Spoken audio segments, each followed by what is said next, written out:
Эх орныхоо өнцөг улам бүрт суугаа Монгол ахын дүүстэй.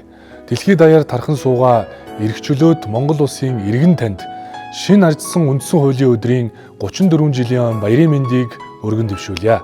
Ардын их хурлын 430 депутат 1992 оны 1-р сарын 13-нд төр улсын оршин тогтнохын баталгаа хүний эрхийг дээдэлсэн чөлөөд арчилсан нийгмийн гэрээ болсон Монгол улсын үндсэн хуулиа улс үндэснийхээ язгуур эрх ашгийг эрхэмлэн эв санал хүсэл эрмэлзэлд нэгдэн тунхаглан баталсан билээ.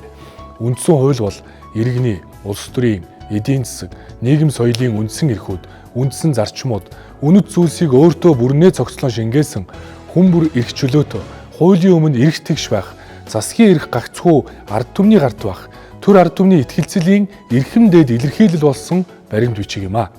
Үндсэн хуулийн 16 дугаар зүйлд тунхаглан заасан иргэний баталгаатай эдлэх 18 үндсэн эрх чөлөөг сахин хамгаалах нь ард түмний эрхэм дээд шийдвэр сонголтоор бүрэлдсэн улсын их хурлын энэ тэргүүний үүргээ. Үндсэн хуулийн өдрийг тэмдэглэх нь нэг талаасаа тусгаар тогтнол, чөлөөт нийгмийн замыг сонгосны түүх, нөгөө талаасаа хүний эрхийг сахин хамгаалахын төлөө хийх ажил, шийдэх асуудлаа тунгаан хэлэлцэхийн утга учир юм а. Үндсэн хуулийн өдрөө тэмдэглэхийн үр шим хүн бүр хэн бүхэн төрөхөд цуг заяасан жам ёсны эрхээ нандинаа хамгаалах мэдлэгээ ахиулж мэдрэмжээ дээшлүүлэхэд оршдгоо. Учир нь улсын эрх бол иргэний эрх, хүний эрх бол хүн таны эрх юм а. Арчилсан шинэ үндсэн хуулийн 34 жилийн ойг тэмдэглэхдээ эх орны ирээдүйн эзэд болсон хүүхдийн эрх, өнөөдрөөс илүү маргаашийг өөрсдийн гараар бүтээх эдийн засгийн эрх чөлөөг онцгойлон авч үзэж байна. Монгол бол 3 иргэн тутмын 2 нь хүүхэд, залуу хүн байдаг учраас ирж хүч, итгэл, ирээдүй дүүрэн үндэстэй.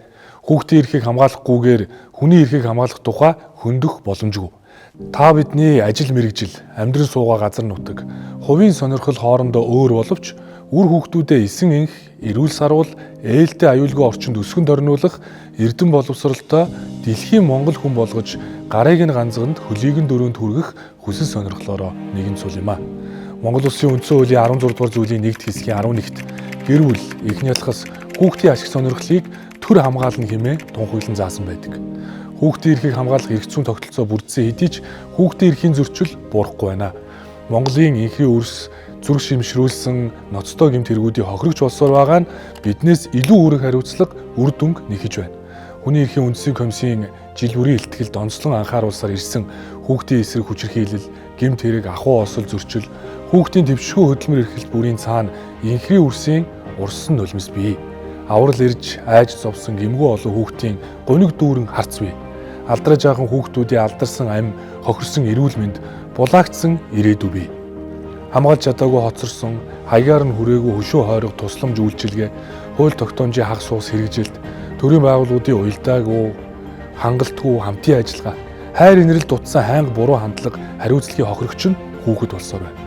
Улсын их хурл 2023 онд 8 тэрбум, 2024 онд 14 тэрбум, 2025 онд 20 тэрбум төгрөг болгон жилээс жилд хүүхэд хамгаалалт зориулах татвар төлөгчдийн хөл сүлж шингэсэн хөрөнгө мөнгийг өсгөн нэмж төсвөлэн баталсаар ирсэн боловч эзнээ олоогүй, үр өгөөжгүй, зориултаараа зарцуулагдаагүй санхүүгийн зөрчил дагуулсан алдаа дутагдал илэрсээр байна.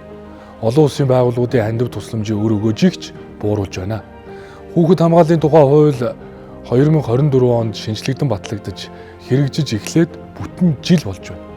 Хууль хэрэгжүүлэх шаардлагатай 24 журмаас эрүүл мэнд, боловсрол, хууль зүйн салбарт хүүхэд хамгааллын үйлчилгээ үзүүлэх, цахим орчинд хүүхдийн эрхийг хамгаалахад зориулах 14 журмыг өдий хүртэл батлаагүй байна. Хүний хүслийг хязсан хүн суртлын 4 журам зохиохдоо нүх цоорхоо олж өндөр хурд гаргадаг шигэ хүүхэд хамгааллын хууль хэрэгжүүлэх журмуудыг түргэн шуурхаа батлахыг улсын их хурл онцгой бүрийн эрхийнхээ дагуу хатуу шаардаж ханаа хяналт тавих болно гэдгийг онцлон анхааруулъя. Хүүхэд хамгаалах төр байр байгуулах хөрөнгө мөнгийг батал шийдээгүй 6 аймгийн иргэдийн төлөөлөгчдийн хурлын төлөөлөгчдийг төрийн хууль хүүхдийн эрхийн өмнө хүлээсэн үүргээ нэн даруй биелүүлэхийг онцлон анхааруулж байна. Улсын их хурл 2026 оныг хүүхдийн эрхийг хуульчлан хамгаалах, хуулийн хэрэгжилтэнд хяналт тавихад онцгой анхаарах жил болгоно. Хүүхдийн төлөө заа гэж хоосон хэлэх биш, хүүхдийн төлөө заавал хийх жил болгоно. Улсын их хурлын хаврын чуулганаар хүүхдийн эрх, хууль ёсны ашиг сонирхлыг нь хамгаалах зорилгоор гэр бүлийн тухай хуулийн шинжилсэн хариулгын төслийг энэ тэргуунд хилцэн батална. Улсын их хурл хүүхдтэй холбоотой хэргийг тусгай орчинд мэрэгсэн шүүгч шийдвэрлэх зайлшгүй шаардлагатай гэж үзэж гэр бүл хүүхдийн хэргийн дагсан шүүх байгуулагдсан энэхүү хуулийн хэрэгжилтийг амжуулна.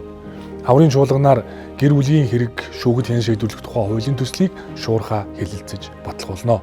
Хүүхдийн дээд эрх ашиг сонирхлыг хангахын тулд нөхцөл байдлыг тал бүрээс бүрэн бодиттой тогтоох зорилгоор шүүгч нотлох зарчмыг хэрэгжүүлдэг хуультай болно.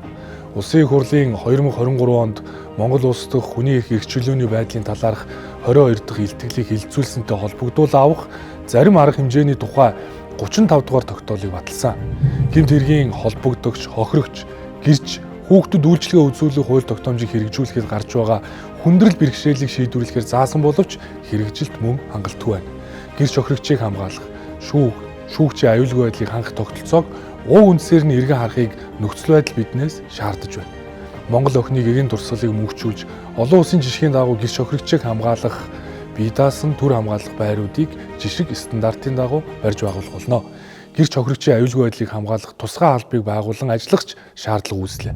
Үндсэн хуулийн 34 жилийн ойг тохиолдуулан иргэний эдийн засгийн эрх хэрэгчлөөг хүлж багалсан чөдөр тушааг тайлах чөлөөлийн санаачлагын талаар мөн онцолж байна. Улсын их хурлын даргын хувьд хүний эрх хэрэгчлөөг хязгаарлаж, зөрчсөн, хааж боосон, хууль журмын хүндрэлээс хүн суртлын гогтойгийг тайлах чөлөөлийн санаачлаг боловсруулан дэвшүүлж төрийн бодлогын түвшинд бодит ажил хэрэг болгож эхэлсэн. Зөвшөөрөл нэртэй хориглолт, авилгын хөрс тэжээл болсон хүн суртлын чөдөр тушаанаас хүний хийж бүтээх хүсэл мөрөөдөл, эдийн засгийн эрх чөлөөгөө эдлэх замыг элдв саад тээгээс чөлөөлөх болно. Иргэн компани хуулийн этгээд хориглоогүй бол шууд зөвшөөрөгдөж, бизнесийн 30 гаруй төрлийн үйл ажиллагааг төрийн шийдвэрийг хүлээлгүйгээр шууд мэдэгдээд эхлэх эрхийг хуульчлан нээх болно. Алтан нарны элч гэрлийн хүртэл алга дарам цаасаар хаасан 15 шат дамжлага сэргийгт гэрчин хүчээ төвийн шугамд хүн сурталгүй нийлүүлэх замыг чөлөөллөө. Улсын их хурлын цахим талбар ди парламентэд хиймэл оюун ухааны дүн шинжилгээний цэцгийг нэмлээ. Хүссэн хэн бүхэн гар утсаа ганц хоёр товшоод өргөн баригдсан хуулиуд үндсэн хуулинд заасан хүний эрхийг хязгаарлах зөрч хэсгийг иргэд өөрсдөө олуула хиймэл оюун ухаан технологийн дэвшлиг ашиглан эрх чөлөөгөө хамгаалах бололцоог нээлээ. Ард түмний өөрсдөө сонгон байгуулсан аржсан төрийн үндсэн үүрэг нь хүний эрх хэрэгчлөөг хязгаарлахад биш хамгаалахад оршдгоо. Энэ бол үндсэн хуулийн амин сүнс. Тодруулан хэлбэл үндсэн хууль иргэнээ төрөөс хамгаалдаг. Чөлөөлийн санаачлаг бол иргэнээ төрөөс хамгаалахын төлөөх бодиттой алхам. Иргэн өөрийнхөө хувь заяаг сонгон бүтээх өргөн боломжийг нээхийн төлөөх улс төрийн хүсэл зоригоос их үүсэлтэй юм а. Үндсэн хууль бол зөвхөн засаг төрийн баримт бичиг бишээ. Үндсэн хууль бол Монголын өрх бүл, Монголын үр хүүхдүүд, Монгол улсын иргэн бүрийн амьдралын баталгаа, төр иргэний хоорондын итгэлцэл нийгмийн гэрээ юм а. Иргэн танд үндсэн хуулийн түүхт ойн өдрийн мэндийг өргөн дэвшүүлье. Эрх чөлөөний наран иргэн бүхнийг алагчлалгүй ивэх болтугай.